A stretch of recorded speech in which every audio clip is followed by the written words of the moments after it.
The day my own brother choked me unconscious, I never imagined that the people who were supposed to protect me would dismiss it as a childish mistake and tell me to forgive him. But the pain in my throat lingered long after I woke up, a silent reminder that something deeper had happened. Weeks later, a simple medical scan revealed a truth no apology or excuse could erase, forcing me to face not just my brother, but the uncomfortable reality of who my family truly was and what it meant to demand justice when those around you insist on turning a blind eye. Before we jump back in, tell us where you're tuning in from, and if this story touches you, make sure you're subscribed because tomorrow I've saved something extra special for you. It started on a crisp Saturday morning in early November, the kind of day that usually carried nothing but the promise of ordinary family routines. I was 16 at the time, living in the modest town of Willow Creek, a place where everybody knew everybody, and where the quiet rhythm of life often masked the undercurrents that ran beneath the surface of seemingly perfect households. My brother, Nathan, was 3 years older, 2 years into high school, and already known for his athletic prowess and somewhat volatile temper. In our family, Nathan had always been the golden child, the one whose achievements were celebrated while mine were quietly acknowledged, if at all. My parents, Caroline and Mitchell, were loving in their own ways, but their love had its blind spots, and as I was about to find out, their blind spots could be dangerous. The morning had begun normally. I was in the kitchen, carefully preparing scrambled eggs for myself, humming quietly to the faint radio playing in the background. Nathan stormed in, already agitated over a minor disagreement he had with a friend at school. I didn't pay much attention at first, accustomed to his sudden bursts of anger and dramatic exclamations. But the tension in the air thickened almost immediately as he approached me, muttering under his breath. I turned toward him, trying to make a lighthearted joke to diffuse his mood, but it backfired. What began as a casual teasing escalated in seconds. Nathan grabbed me by the shoulders and, before I could react, pressed his hands against my throat with a strength I didn't know a 17-year-old could muster. The world blurred, a sharp pain shot through my neck, and everything went dark. When I came to, I was lying on the cold kitchen floor, my vision still fuzzy, my chest aching from the sudden pressure. Nathan had already retreated to his room, slamming the door behind him, leaving only a lingering tension in the air that seemed to mock my helplessness. I scrambled to my feet, clutching my throat and trying to make sense of what just happened. My parents entered the kitchen a few minutes later, their faces a mix of concern and an almost instinctive urge to downplay the incident. It was an accident, my father said, his tone firm but lacking conviction. He didn't mean to hurt you, just forgive him. My mother echoed the sentiment, her voice soft but persuasive. You know he's under a lot of stress. Kids fight sometimes. Let it go.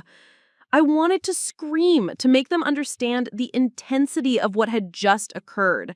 But their words, rather than comforting me, made me feel smaller, as if my pain didn't matter. That night, I lay in my bed, staring at the ceiling, my mind replaying the moment over and over.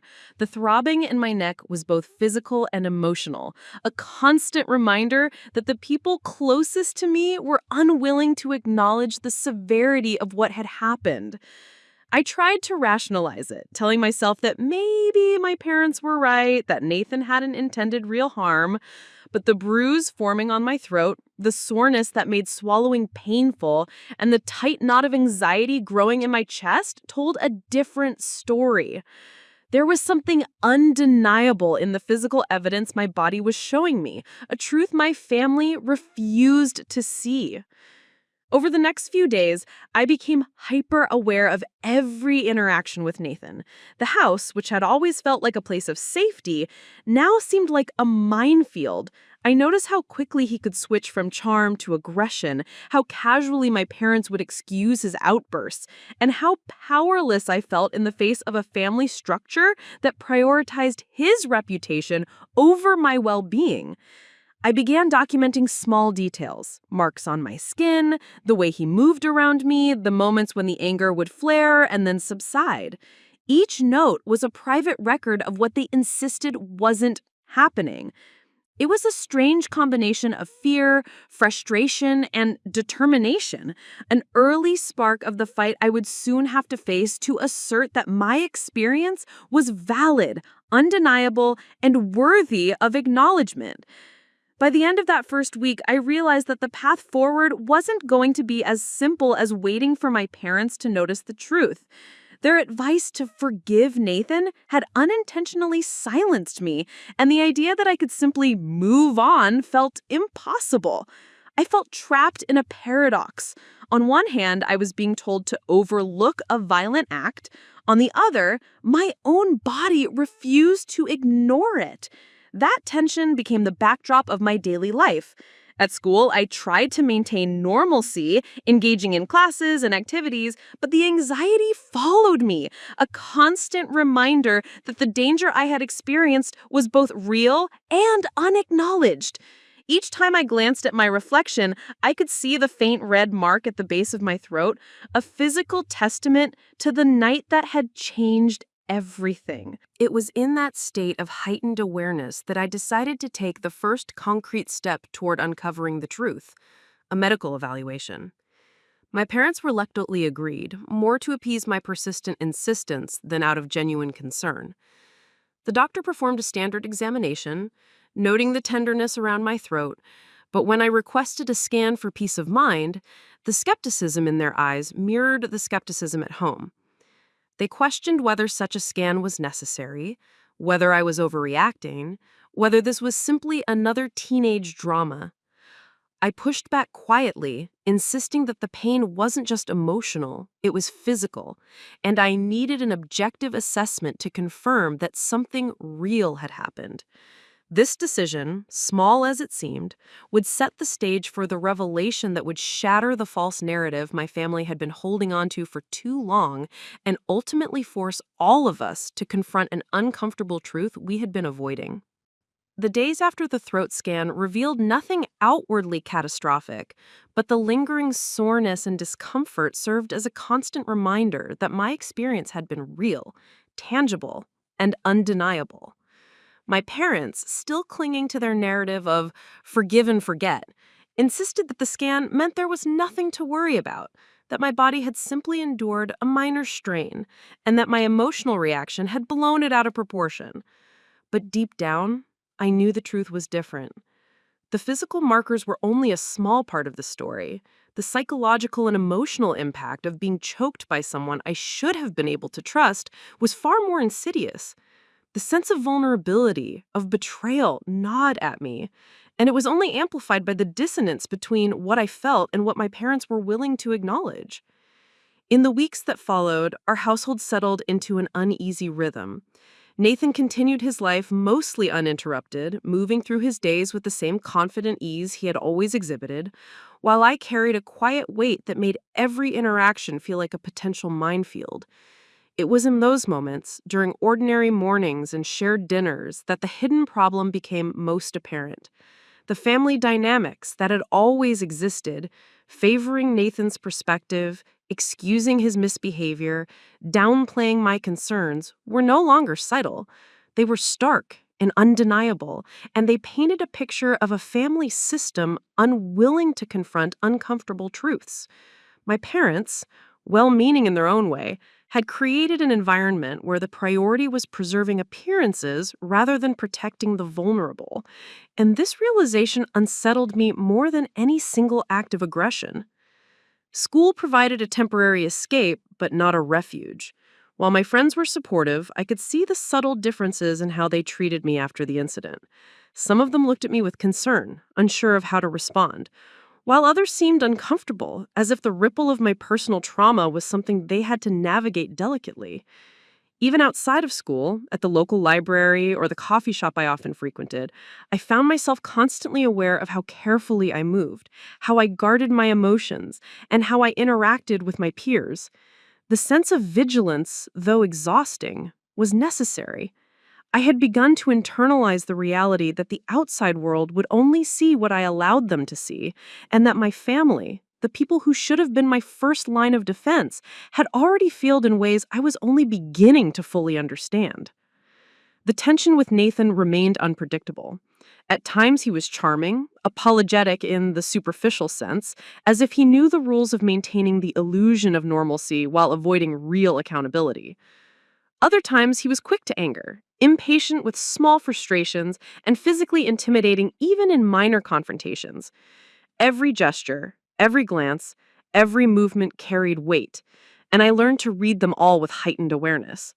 It became clear that Nathan thrived in a household where the perception of his character mattered more than the truth of his actions. The more I observed, the more I realized that his aggression was not an isolated event, but part of a pattern enabled by a system that refused to see past appearances. My own coping mechanisms evolved out of necessity. I began journaling daily, noting incidents, emotional reactions, and moments of subtle intimidation that might otherwise be dismissed as inconsequential. I created a timeline of interactions, recording details down to the hour, the tone of voice, the environment, and the responses of both my brother and my parents. These records were more than a personal outlet. They were a deliberate attempt to anchor my reality against the overwhelming pressure to minimize or ignore what had happened. Each entry, each observation reinforced the truth I already felt deep in my bones, that I could not rely on others to validate my experience, and that my own vigilance would be crucial if I hoped to preserve my sense of self. Meanwhile, at home, the family atmosphere became increasingly strained. Simple disagreements over chores, homework, or daily routines would quickly escalate, with Nathan's temper flaring and my parents instinctively defending him or urging me to let it go. I could feel the invisible scales tipping further in his favor with each exchange, and I realized that the longer the family remained in this dynamic, the more entrenched the pattern would become. The hidden problem was not just a single act of aggression. It was a system of denial, minimization, and misplaced loyalty that threatened to define our family life for years to come. At school, I sought out the support of a guidance counselor, someone I felt might understand the complexity of the situation without judgment. Explaining the events was difficult. Each sentence carried the weight of familial conflict and personal vulnerability. I described the physical attack, the subsequent advice to forgive, and the lingering sense of injustice. While the counselor listened empathetically and offered general support, the larger problem persisted: my parents' unwillingness to accept accountability, Nathan's continuing pattern of intimidation, and my own need for objective validation. It became clear that if the truth was to be acknowledged, it could not rely solely on conversations or assurances. It needed evidence that would be impossible to ignore. By the end of the first month, my life had become a careful balance of outward normalcy and inward vigilance. I continued school, maintained friendships, and completed everyday responsibilities. But each interaction at home felt like navigating a hidden battlefield. The juxtaposition of ordinary life against the silent undercurrent of aggression and denial created a persistent tension that was impossible to shake. In these quiet moments, I began to realize that the only way to truly address the situation was to find objective proof, a way to substantiate my experience that even my parents could not dismiss. This realization, though daunting, marked the first concrete step toward reclaiming my autonomy and confronting the hidden problem that had defined the past weeks of my life.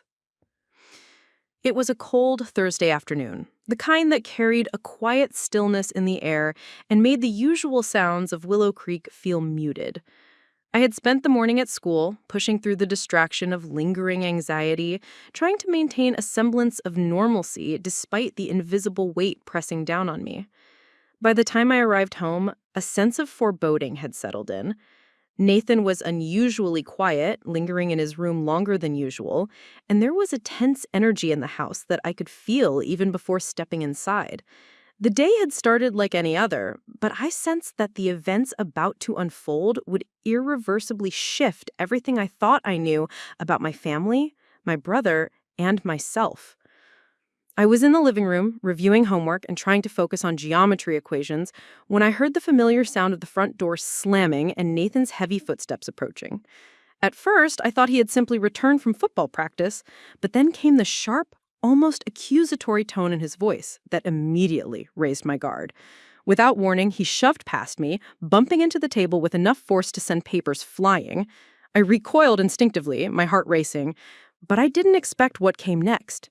In a flash, he had grabbed me again, this time with a calculated intensity that left no room for escape. My vision tunneled as his hands constricted around my throat, and the familiar panic that had haunted me since the first incident surged in an uncontrollable wave. My body reacted on pure instinct, fighting against the pressure, but I felt myself weakening, awareness slipping, until darkness finally claimed me. When I regained consciousness, I was lying on the carpet, my head throbbing and my chest tight, the taste of copper in my mouth from the panic and physical strain. Nathan had retreated to his room again, leaving only the echo of his anger and the residual tension in the air. I sat there, gasping for air, struggling to piece together what had just happened. But this time, something was different. The intensity of the attack had been greater than before, and I could feel a lingering soreness in my throat that went beyond the minor bruising of previous days. My body, as if refusing to remain silent any longer, had begun signaling the severity of what my mind had been trying to downplay. It was clear. The danger I had narrowly survived was real, and the stakes were higher than I had previously realized.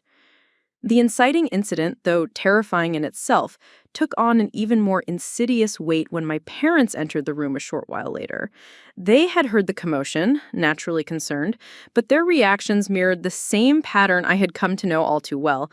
Initial alarm, followed by swift minimization. My mother's voice, gentle but insistent, encouraged me to let it go, to forgive Nathan and move on. My father nodded, adding that siblings sometimes fight and that escalating the situation would only create more tension. I felt a surge of frustration that I could barely contain. This time, their words didn't just dismiss the incident, they invalidated my experience, undermining the clear physical and emotional danger I had just endured. For the first time, I realized that the old ways of coping, of appealing to my family's sense of fairness, would not be enough. The incident had reached a breaking point, and I could no longer rely on passive hope or unspoken assumptions. Determined to find objective validation, I pushed for a more thorough medical assessment. My parents reluctantly agreed, though their skepticism was palpable. They framed it as a precaution rather than necessity, implying that the trauma was overblown. I insisted anyway, my urgency driven by both fear and a need for undeniable proof. At the clinic, the doctor examined my throat and scheduled a series of imaging scans to assess for internal damage that was not visible externally. As I lay on the examination table, the hum of the machines and the sterile scent of antiseptic amplified my anxiety, but also provided a sense of purpose. This was no longer just about fear or frustration. It was about uncovering a truth that had been systematically ignored, about giving voice to a reality that my family refused to confront. The scan results, when they came back, revealed something startling. There were subtle but undeniable signs of trauma, internal bruising, minor tissue damage, and indicators that suggested repeated force had been applied to my throat over time. This was not a single accident, not a minor scuffle, not a teenage exaggeration. It was physical evidence, objective and unassailable, that my body had been subjected to harm. For the first time, I held something in my hands that could not be dismissed, excused, or overlooked. The scan provided the proof I needed to confront both Nathan's behavior and the family's tendency to deny uncomfortable truths. It became the turning point that forced me to acknowledge that the situation was no longer private, no longer something I could navigate silently. The hidden danger, previously minimized, had become undeniable. At school, I began to process the incident differently. I spoke with the guidance counselor again, sharing both the attack and the scan results. The counselor's eyes widened in recognition of the severity, their response validating what I had feared was invisible to others. This external acknowledgement was a stark contrast to the dismissive attitude at home, and it strengthened my resolve to take further steps. The incident had shifted from a private struggle to a situation requiring deliberate action, one where the truth could no longer be ignored or silenced. It became clear that the old equilibrium, the system in which Nathan's aggression was minimized and I was expected to forgive, was no longer sustainable. In the weeks following the second attack, I noticed a subtle but profound shift in myself. The fear and hesitation that had dominated my interactions with Nathan began to be replaced by a cautious determination. I became more observant, more deliberate, and more strategic in how I navigated both home life and school life. The inciting incident had shattered my prior assumptions about safety, family loyalty, and justice, and it forced me to confront the reality that if I wanted to be heard, I would need to gather evidence, document every occurrence, and prepare to face the resistance that was almost certain to come. What had begun as an isolated act of aggression had become a catalyst for awakening, a spark that would drive the unfolding battle for truth and acknowledgement in the days to come. The moment I held the scan results in my hands, I realized that everything had changed.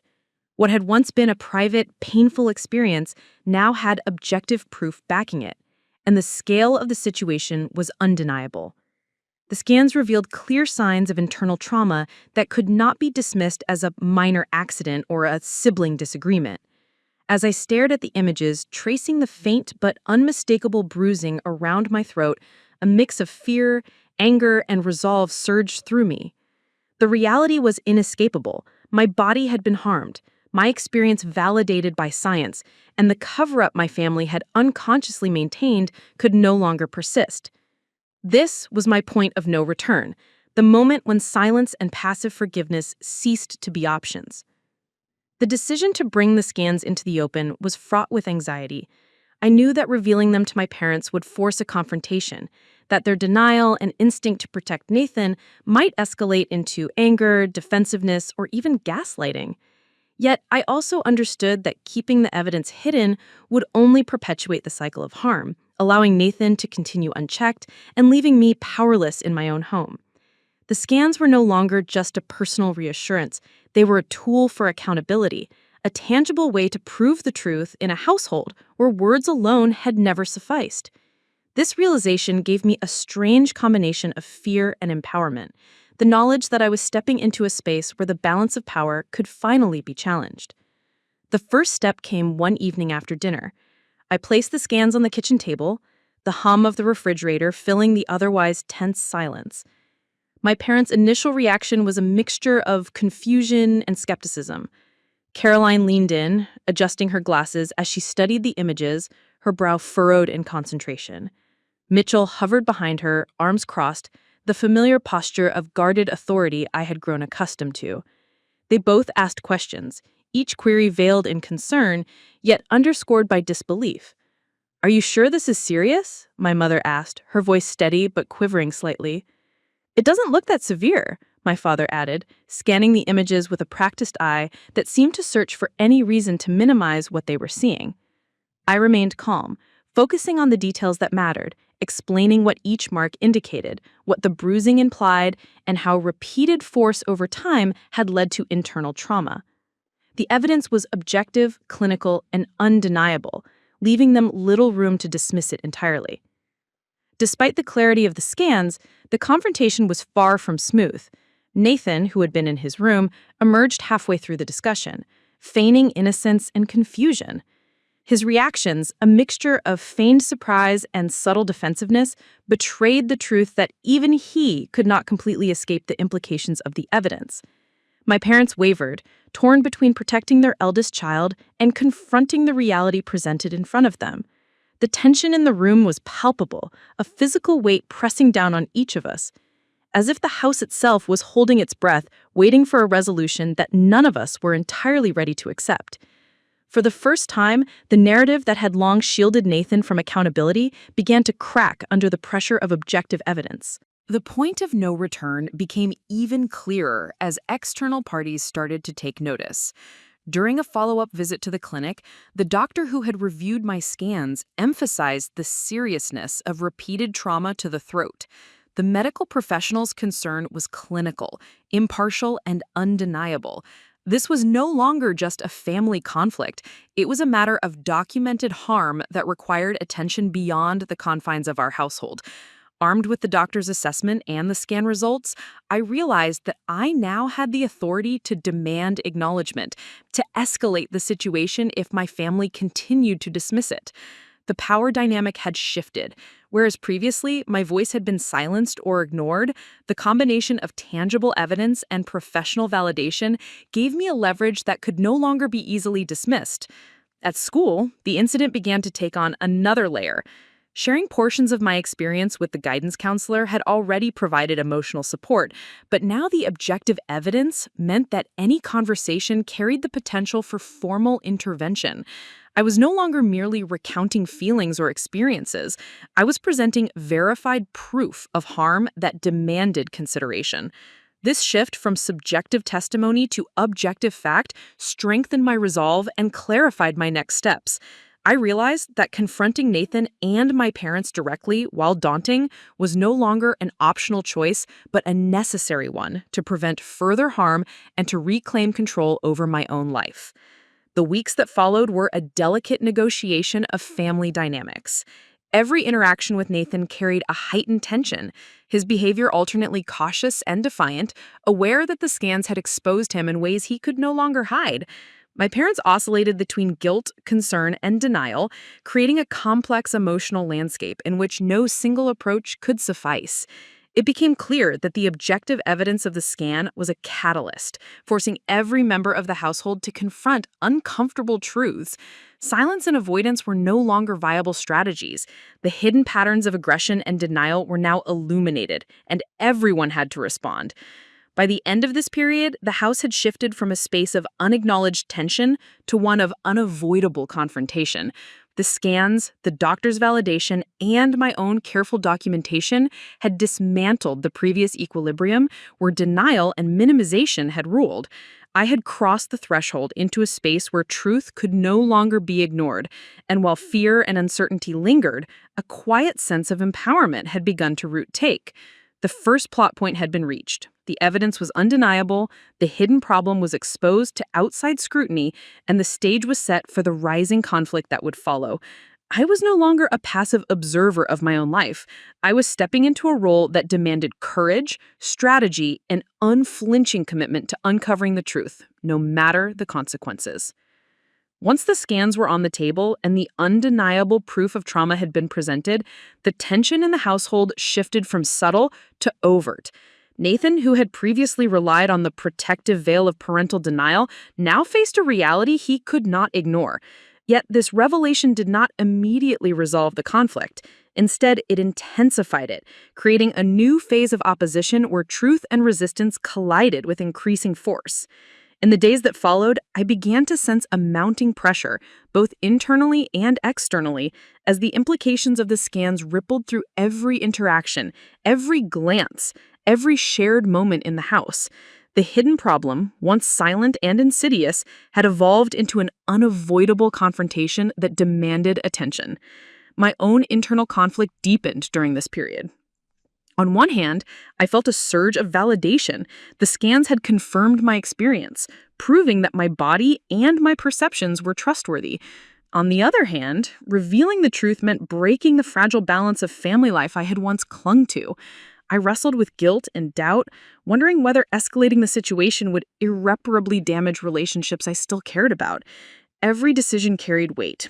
Each conversation, each confrontation, each piece of evidence presented was now a strategic choice in a high-stakes emotional landscape. I had to navigate the tension between seeking justice and maintaining some semblance of familial harmony, knowing that one misstep could provoke backlash or further harm. Nathan's behavior became increasingly unpredictable. At times, he acted with exaggerated charm, as though the scans and doctor's assessment had not altered the perception he believed others had of him. He smiled more, spoke carefully, and attempted to reestablish a sense of normalcy, almost daring me to doubt the evidence I had gathered. At other times, the old volatility returned, a sharp flare of aggression that reminded me that the threat had not disappeared. Every interaction felt like walking on a tightrope, requiring constant vigilance.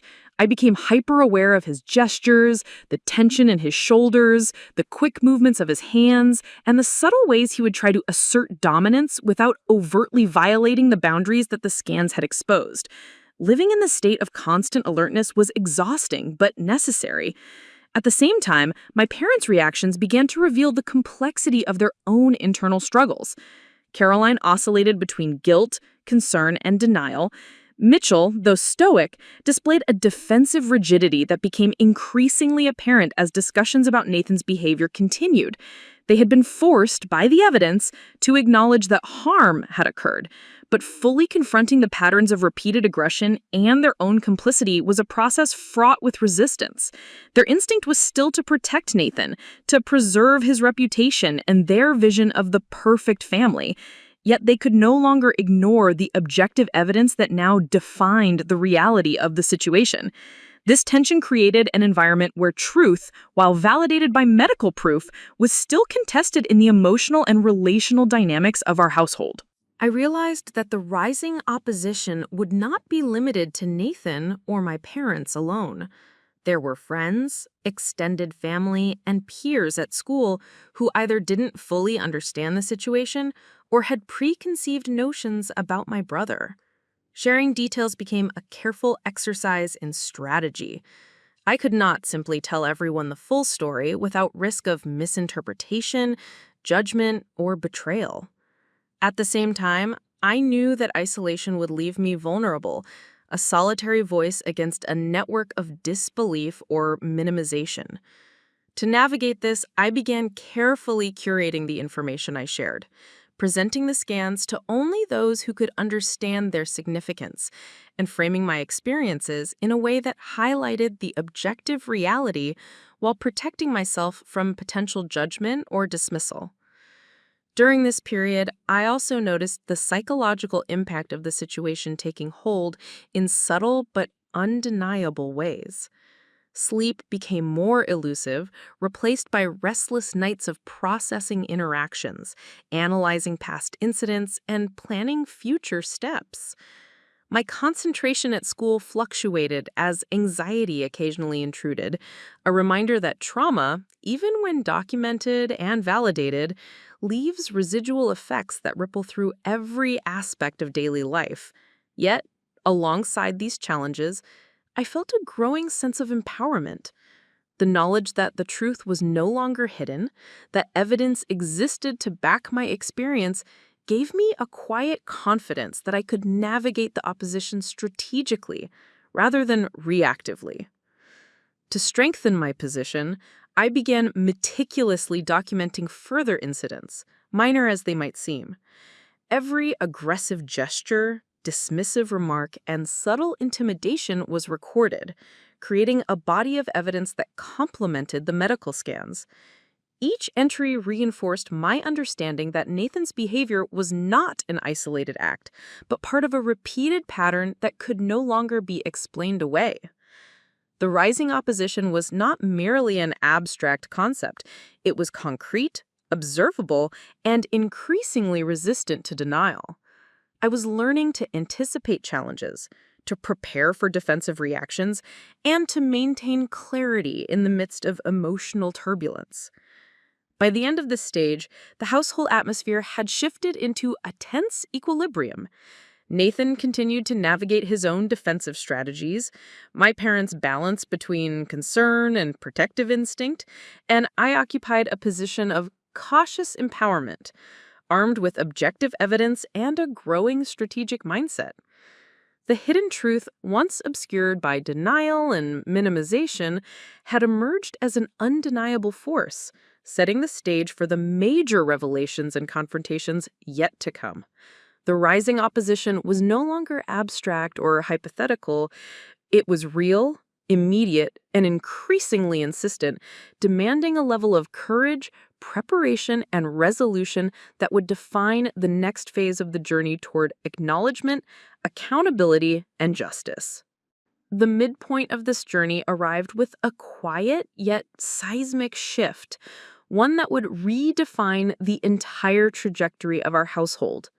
After weeks of documenting incidents, tracking interactions, and gathering objective evidence, I scheduled a more comprehensive medical assessment to ensure that nothing had been missed and to capture a full picture of the physical impact Nathan's aggression had inflicted.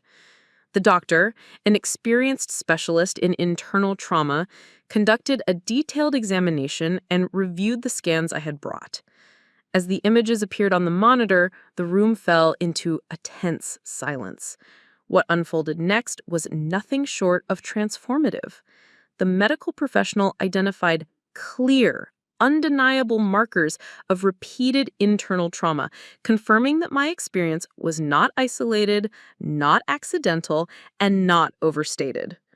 These findings were concrete, visible, and impossible to dismiss. The major revelation had arrived, and with it, a turning point that would shake the foundation of my family's denial. The evidence showed subtle tissue damage, inflammation consistent with repeated pressure, and other physiological markers that clearly indicated I had been choked multiple times. Unlike the initial scans, which had already provided some proof, this more comprehensive evaluation left no room for doubt. The specialist explained, in clinical terms, the severity of the trauma and the potential long-term consequences if such behavior continued unchecked. Every word validated the anxiety I had felt, the persistent pain in my throat, and the emotional toll of the attacks. It was undeniable proof that the situation was serious, and it forced a confrontation with the reality that my parents and Nathan had been avoiding. The turning point was clear. The hidden truth could no longer be minimized, rationalized, or excused. When I returned home with the new report in hand, the tension in the house was palpable. I laid the documents on the kitchen table, much like I had with the previous scans, but this time there was a marked difference. The objective, expert confirmation made it impossible for anyone to frame the findings as trivial or accidental.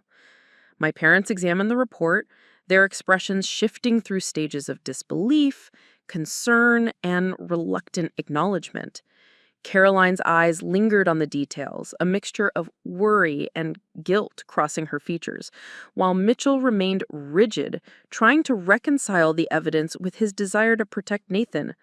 Even Nathan, who had previously attempted to maintain a facade of innocence, could not hide the tension in his posture, the slight furrow of his brow betraying his recognition that the truth had now become unavoidable.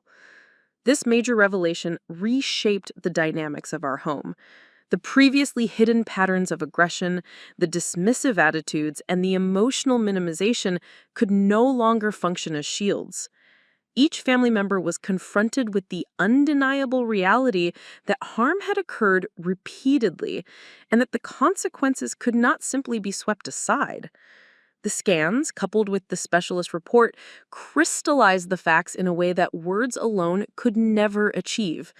This clarity created a shift in the power structure. Where denial had once ruled, acknowledgement was now the only viable path forward. It was a turning point not just in my pursuit of justice, but in the family's reckoning with accountability, responsibility, and the limits of forgiveness.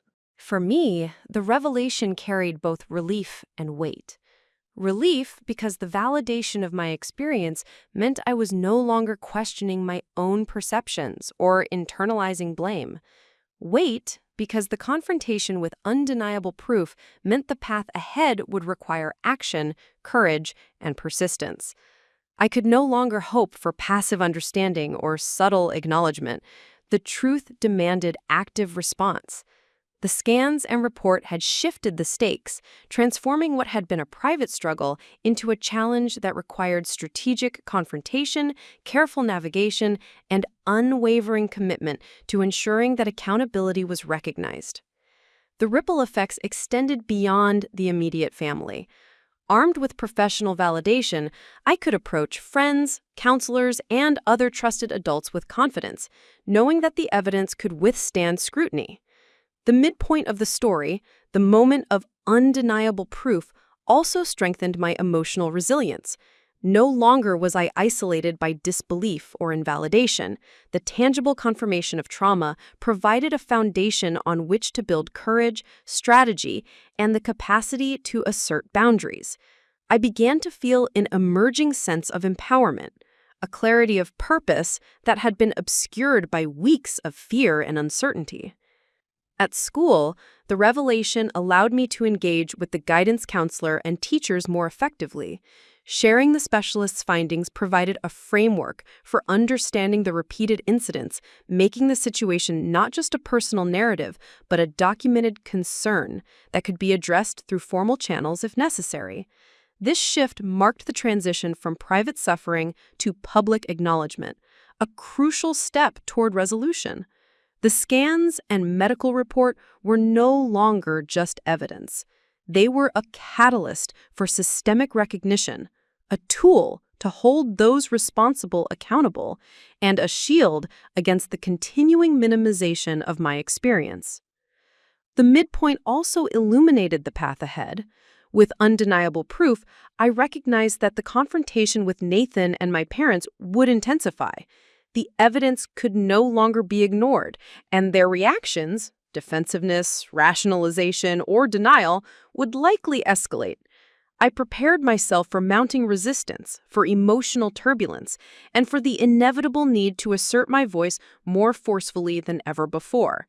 The undeniable proof had transformed fear into strategy, uncertainty into clarity, and hesitation into resolve.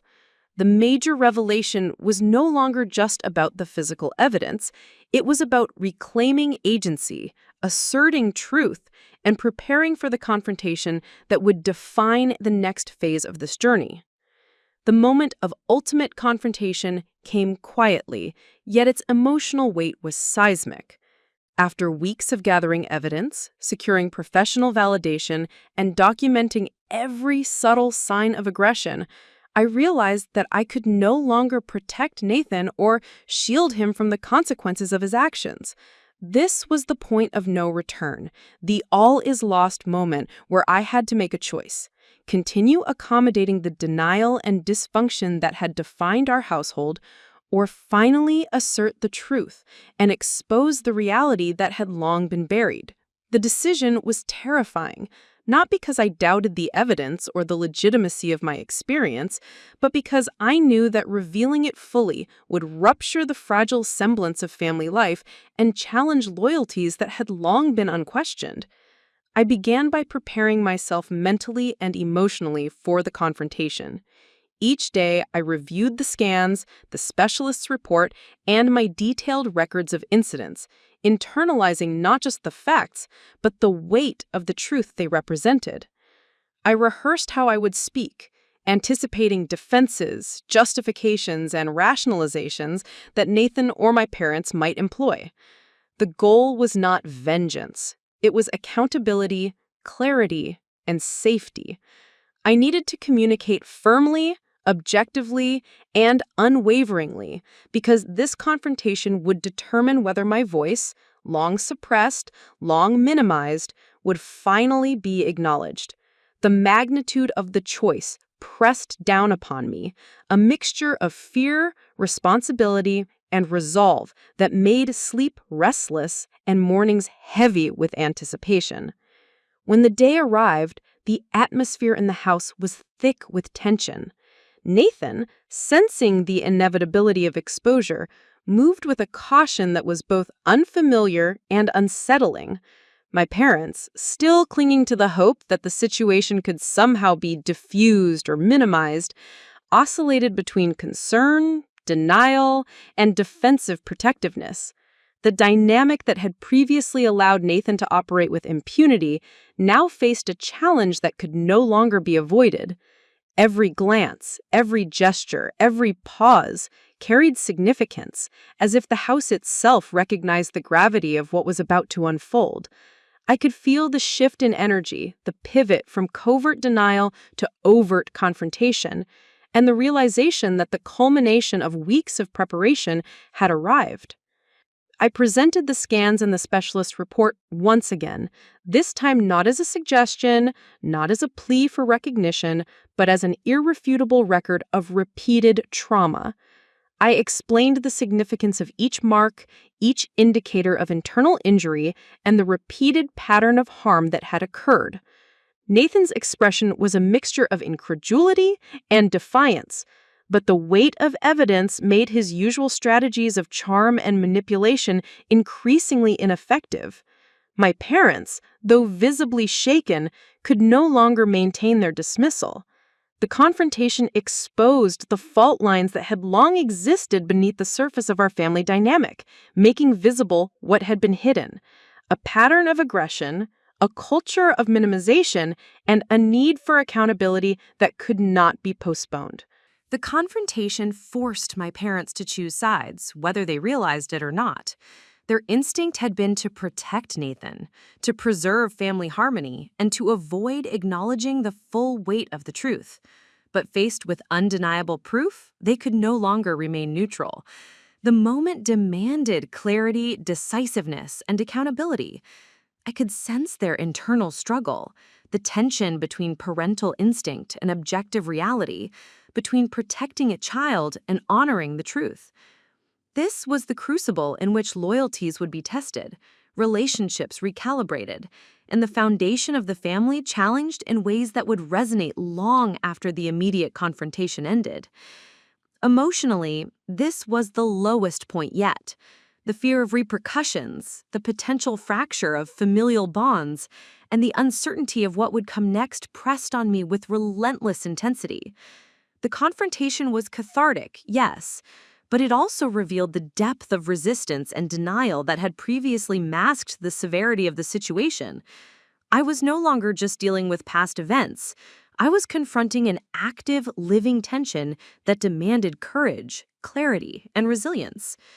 Every heartbeat, every measured word, every piece of evidence presented reinforced the reality that the situation could no longer be contained or ignored. Yet within this darkest moment, there was also a seed of transformation. Choosing to speak, to assert the truth fully, shifted the power dynamic. For the first time, my experience was not negotiable, not dismissible, and not subject to subjective interpretation. The all is lost feeling carried with it the paradoxical clarity that comes when one finally refuses to remain silent. Fear coexisted with empowerment, uncertainty with resolve, and vulnerability with undeniable strength. This was the crucible in which loyalties would be tested, relationships recalibrated, and the foundation of the family challenged in ways that would resonate long after the immediate confrontation ended. After the confrontation, the tension in the household intensified to a level I had never experienced before. Nathan's demeanor shifted unpredictably, oscillating between forced compliance and subtle acts of defiance. The scans and specialist reports had stripped away the protective cloak of denial he had relied on for so long, but they had also ignited a simmering resistance.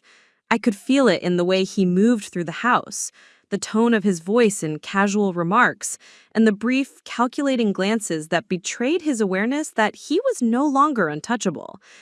Every interaction carried an undercurrent of mounting pressure, a palpable tension that made even ordinary moments feel like strategic negotiations. The confrontation had removed the illusion of safety, but it also set the stage for a deeper battle, one where truth and deception would collide head-on. My parents, caught between validation of my experience and instinctual defense of Nathan, became increasingly strained. Caroline's attempts to mediate were met with resistance from both of us, and Mitchell's quiet tension had begun to manifest in rigid routines and avoidance of direct conversations. The household atmosphere was saturated with unspoken rules, Nathan testing boundaries, my parents oscillating between denial and support, and me navigating every interaction with the knowledge that any misstep could escalate tensions. It became clear that the major challenge ahead would not just be confronting Nathan, but managing the reactions of the adults around him, whose loyalty and emotional attachment complicated the pursuit of accountability.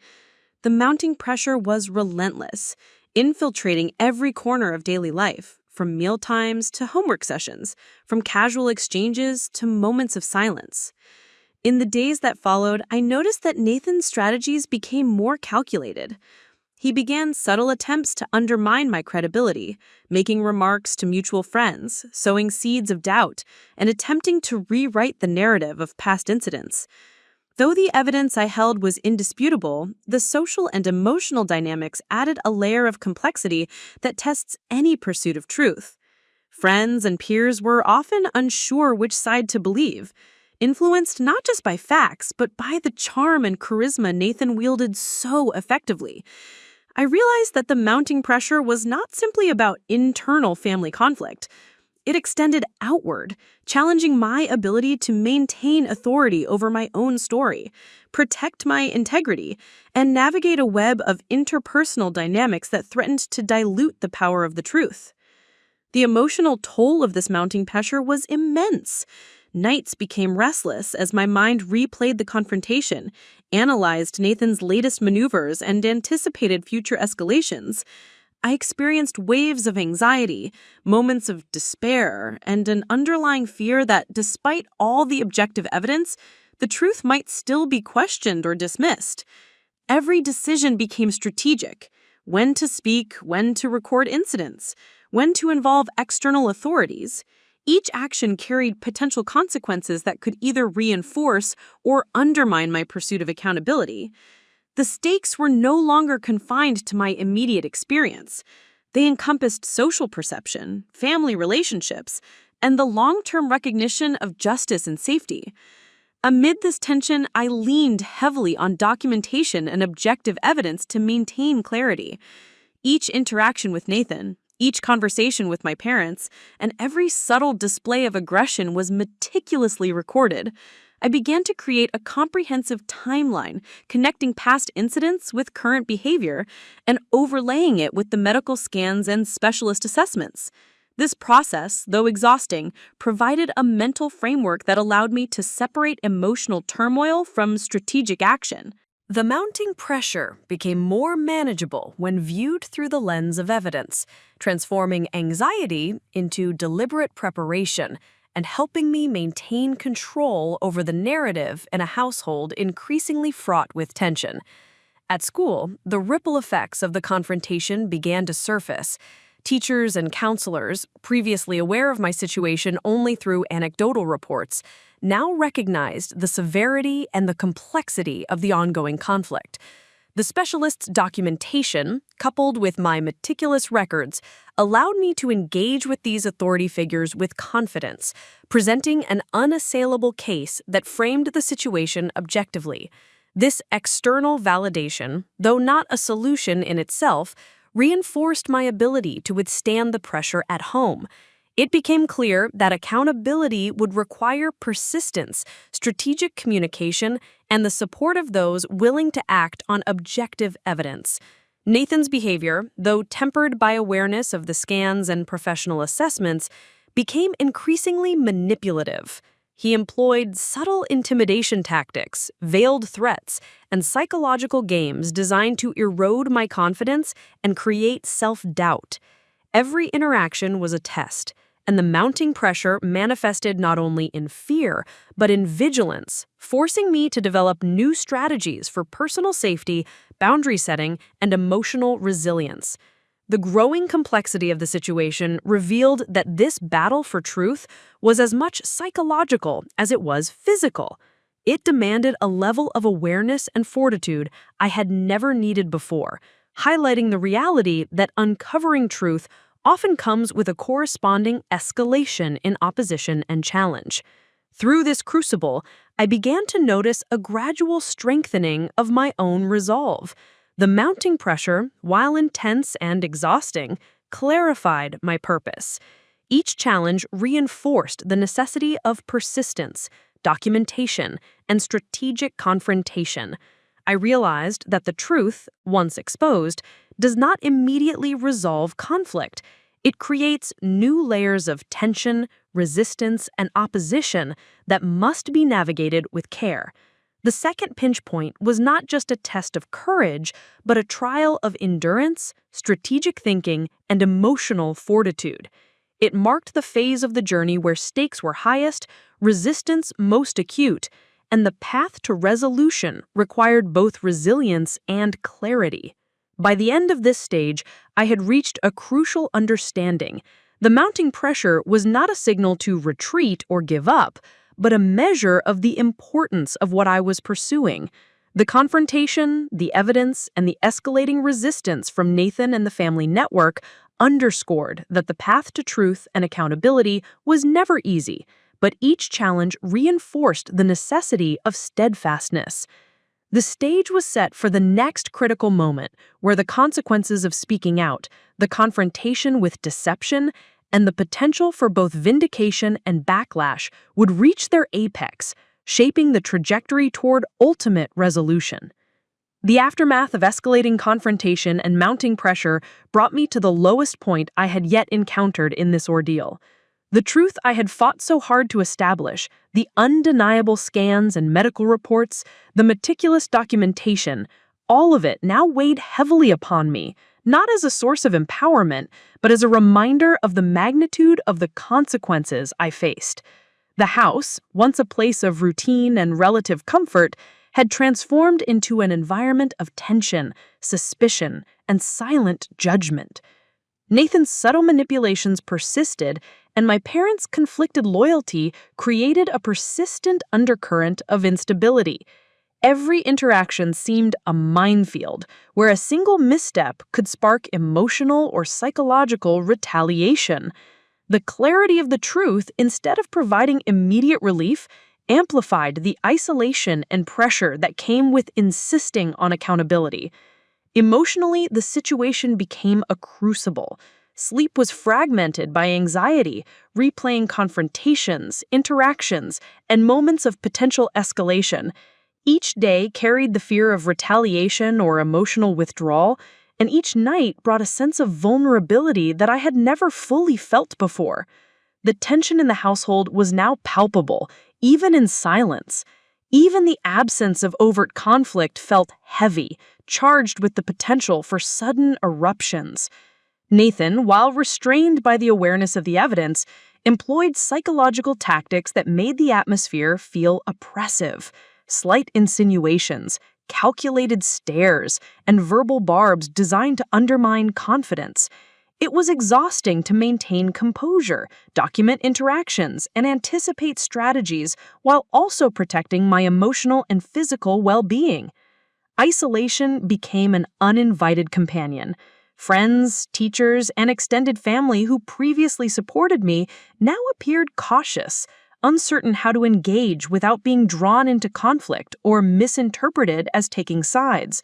Though the scans and specialist reports validated my experience, the social dynamics surrounding the situation created a sense of loneliness, a quiet but insistent reminder that speaking truth often comes with alienation.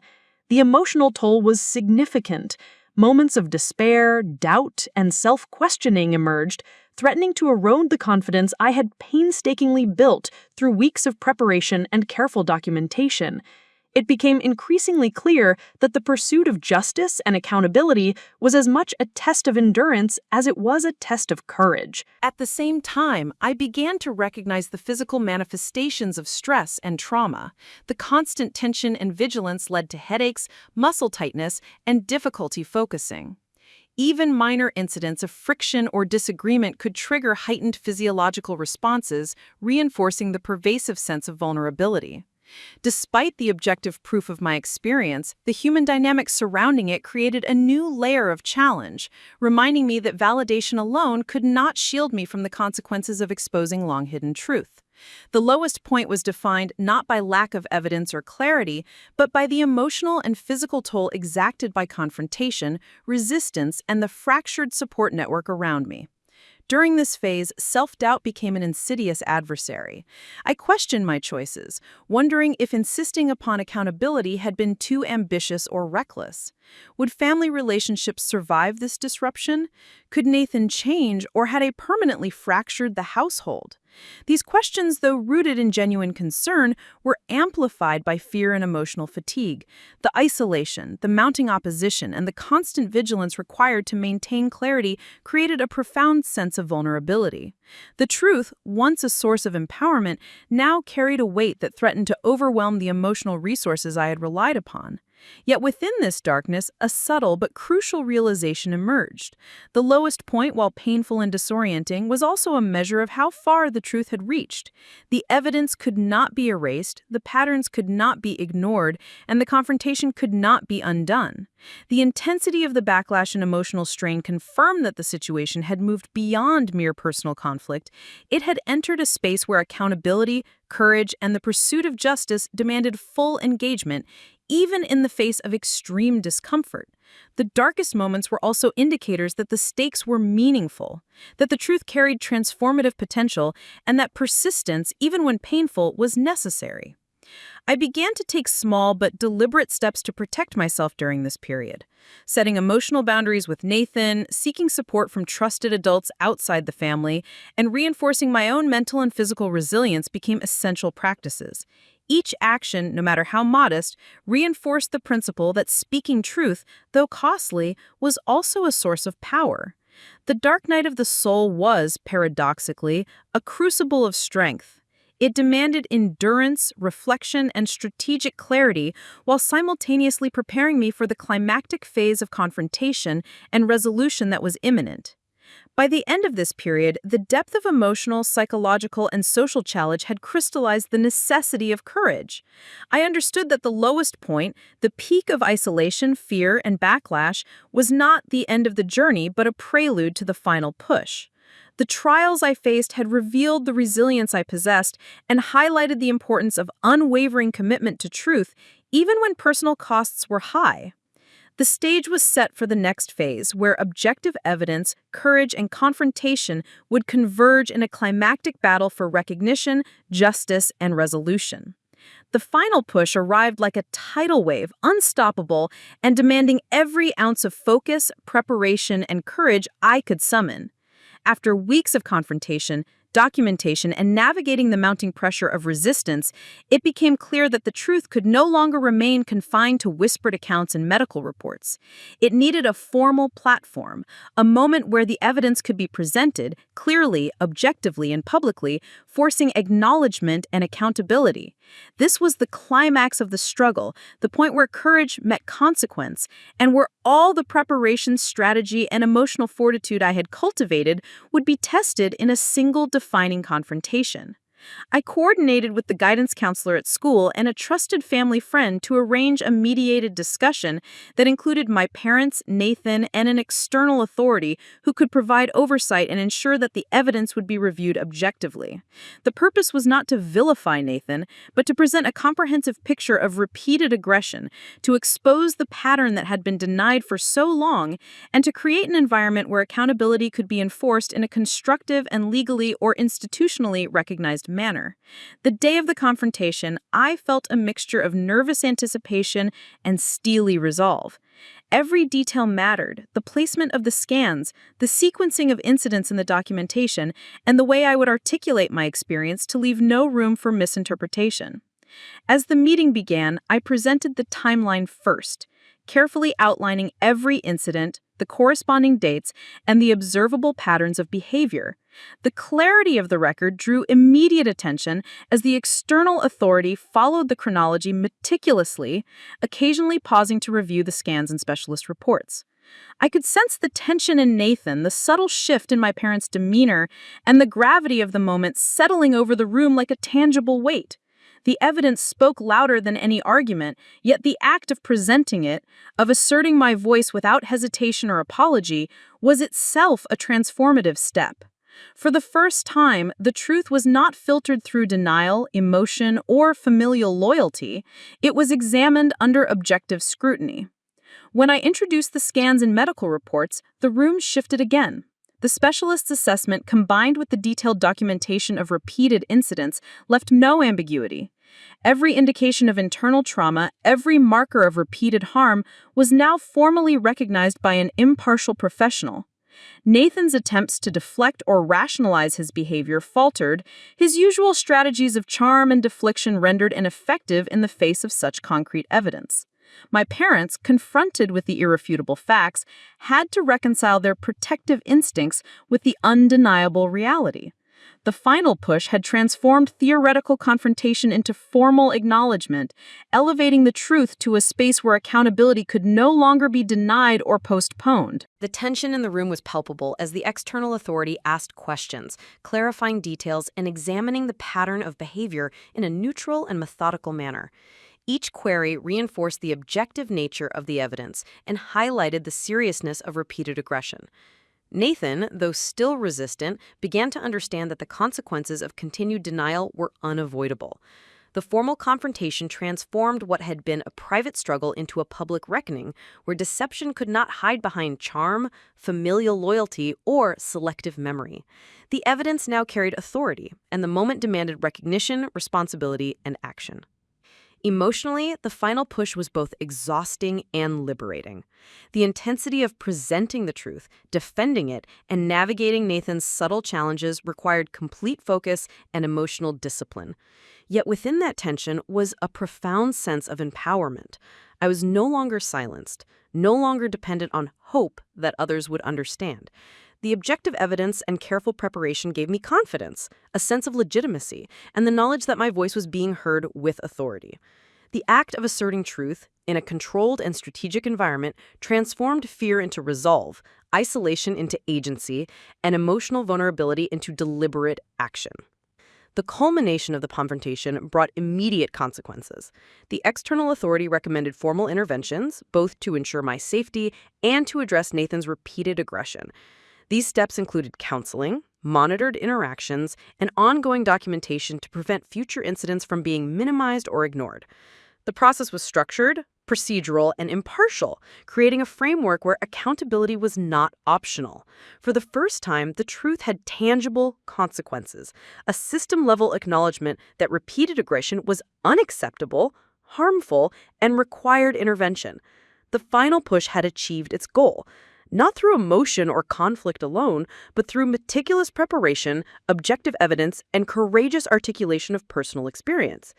By the end of the meeting, a profound shift had occurred. Nathan, constrained by the objective reality of the evidence, could no longer operate unchecked. My parents, though still processing their own internal struggles, were now aligned with a framework that prioritized safety, accountability, and recognition of harm. I experienced an unprecedented sense of validation, not just personally, but institutionally. The final push had transformed weeks of uncertainty, fear, and emotional exhaustion into a structured confrontation that clarified boundaries, enforced consequences, and ensured that the truth could no longer be ignored or trivialized. The days following the final confrontation carried a sense of cautious relief, a fragile equilibrium that was slowly being established after weeks of tension, conflict, and emotional upheaval. The structured interventions, formal recognition of the evidence, and institutional oversight created an environment where accountability was no longer negotiable. Nathan, once emboldened by denial and familial protection, now operated within boundaries enforced not just by my parents, but by professionals who had authority to intervene if patterns of aggression resurfaced. The resolution of this phase did not erase past trauma, nor did it immediately repair all relationships, but it created a clear framework for safety, acknowledgement, and consequence, allowing the household to begin a slow, deliberate process of rebuilding trust and order. For me, the resolution represented both vindication and relief. The weeks of preparation, confrontation, and emotional struggle had culminated in a tangible acknowledgement that my experience was valid, that the repeated aggression had been real, and that my courage in asserting the truth had produced measurable outcomes. This sense of validation extended beyond personal satisfaction. It was reinforced institutionally and socially, providing a foundation from which I could reclaim confidence, establish personal boundaries, and engage with others without the lingering fear of disbelief or minimization. The equilibrium that emerged was one built on objective recognition and protective measures, rather than the fragile hope of acknowledgement that had characterized earlier stages of the journey. The household dynamics shifted in response to the structured resolution. Nathan's defiance, previously unchecked, became tempered by accountability, while my parents adjusted their roles to prioritize both oversight and emotional support.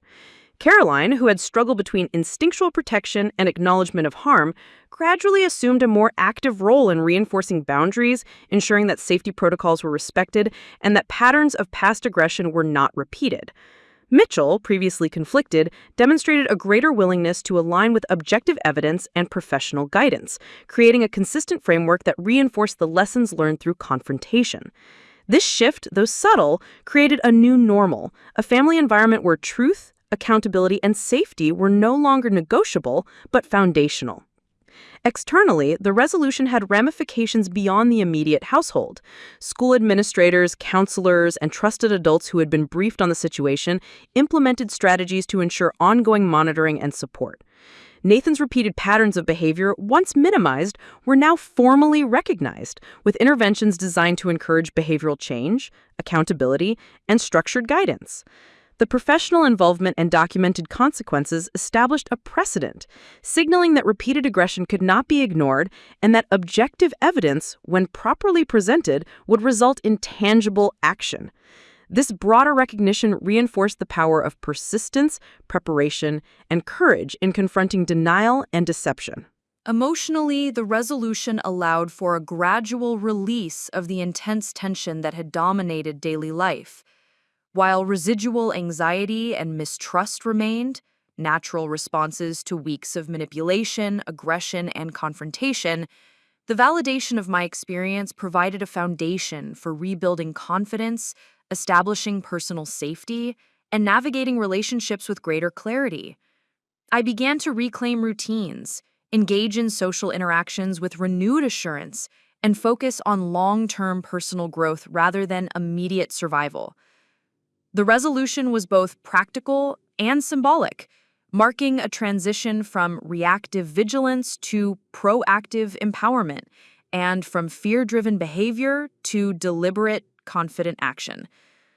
The process of achieving this new equilibrium also required ongoing reflection.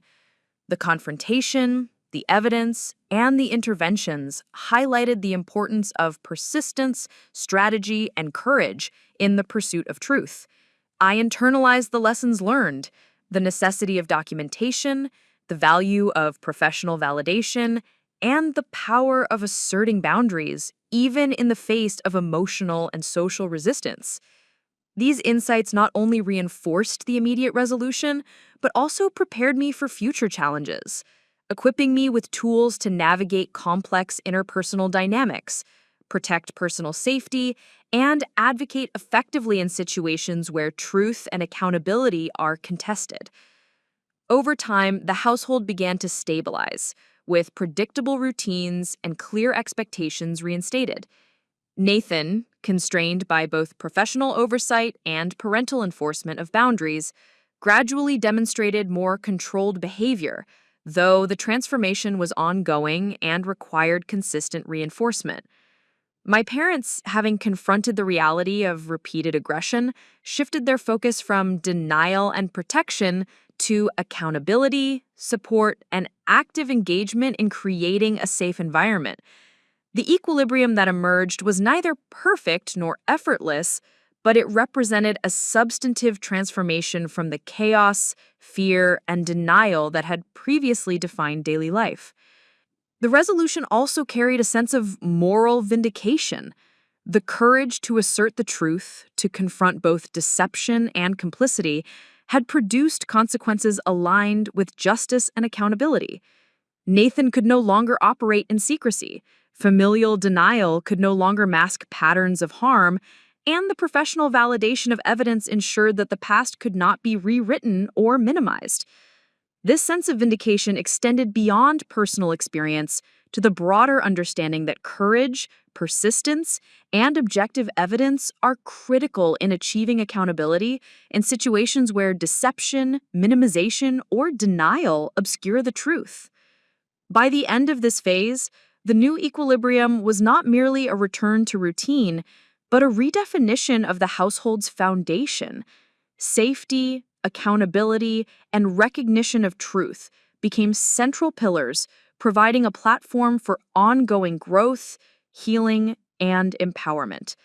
The resolution marked the emergence of clarity, structure, and agency, ensuring that repeated aggression would no longer operate unchecked, and demonstrating that truth, when pursued with courage and preparation, carries the power to transform relationships, restore safety, and validate experience. The transformation that followed the resolution was profound, subtle at first, yet undeniable in its effect on every aspect of life. The tension that had once dominated our household dissipated gradually, replaced by a sense of clarity, purpose, and empowerment that had previously felt unattainable. I moved through each day with a renewed confidence, not because the past trauma was erased or because Nathan's actions were instantly forgotten, but because the truth had been formally recognized, boundaries had been enforced, and I had reclaimed control over my own narrative. The final image of this journey was not a single event, but a sustained shift in identity, relationships, and the ability to navigate the world with courage, rooted in objective reality. One of the most significant aspects of this transformation was the reclamation of personal agency. For years, I had lived under a subtle but persistent fear of confrontation, manipulation, and disbelief. Every interaction with Nathan, every conversation with my parents, had been filtered through the lens of caution and self-protection. The final stages of accountability, vindication, and professional recognition allowed me to step out of that constrained existence. I began making choices freely, asserting boundaries with confidence, and engaging in activities that had once seemed emotionally fraught.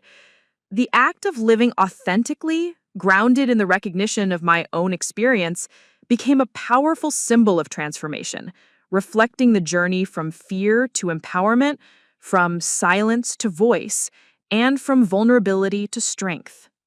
The dynamics within the household also shifted in tangible ways.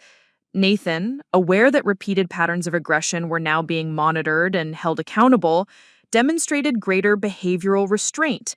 While the path toward genuine behavioral change would be ongoing and require continued oversight, the environment was now structured in a way that prioritized safety, recognition of harm, and the prevention of recurrence. My parents, having confronted the realities of denial, protection, and complicity, embraced a more active role in maintaining boundaries, supporting emotional growth, and ensuring that patterns of past harm were not repeated. These changes, though incremental, established a foundation for healthier interactions, mutual respect, and sustained accountability within the family unit. Emotionally, the transformation was equally profound. The lingering fear, doubt, and anxiety that had defined life in the aftermath of aggression began to recede, replaced by a growing sense of confidence, clarity, and resilience. I discovered the capacity to reflect on past experiences without being consumed by them, to recognize the challenges endured, and to appreciate the strength cultivated in the process. The journey from the lowest points of isolation and emotional turmoil to a state of stability and empowerment illustrated the power of persistence, strategic action, and courage in reclaiming one's life from the shadows of deception and abuse. Each day became an affirmation of the value of speaking truth, asserting boundaries, and relying on evidence and preparation as tools of transformation. The final image of this journey was also symbolically reflected in the ways I began to engage with others. I sought to support peers facing similar challenges, offering guidance, perspective, and encouragement grounded in personal experience. The scars of past trauma became a source of empathy, insight, and constructive action rather than shame or concealment. The transformation extended beyond personal safety and familial dynamics to a broader purpose, using my experience to illuminate the importance of accountability, recognition, and courage in confronting repeated harm. In this way, the narrative of survival and truth became a message of hope, illustrating that even the most entrenched patterns of denial and manipulation can be challenged and reformed. Practically, the final stages of transformation were reinforced through structured routines and support mechanisms. Ongoing professional involvement, monitoring of behavioral patterns, and clear communication protocols created an environment where stability could be maintained, emotional growth supported, and patterns of harm effectively addressed. This structured approach ensured that the empowerment achieved through confrontation and validation was sustainable, transforming the experience from a temporary victory into a long-term foundation for safety, resilience, and personal agency. The transformation was not fleeting. It was deeply embedded in daily life, decision-making, and the relationships that defined the household. The process also created a broader understanding of the interplay between truth, courage, and consequences. I internalized the principle that speaking truth is rarely instantaneous in its effect, and that transformation often involves sustained effort, strategic preparation, and resilience in the face of resistance. The culmination of this journey illustrated that courage alone is insufficient without clarity, documentation, and a deliberate approach to accountability.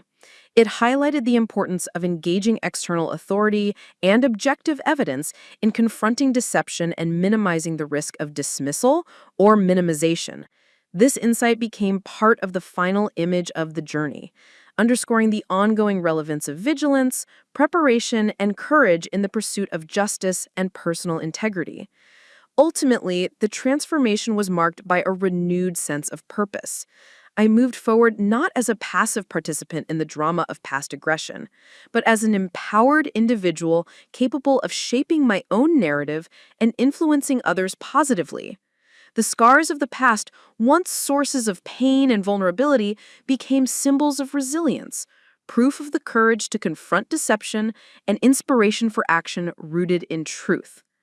The final image was one of equilibrium, agency, and purpose, a life redefined by honesty, validation, and empowerment, and a message of hope demonstrating the enduring power of speaking truth, asserting boundaries, and embracing transformation even in the face of profound adversity.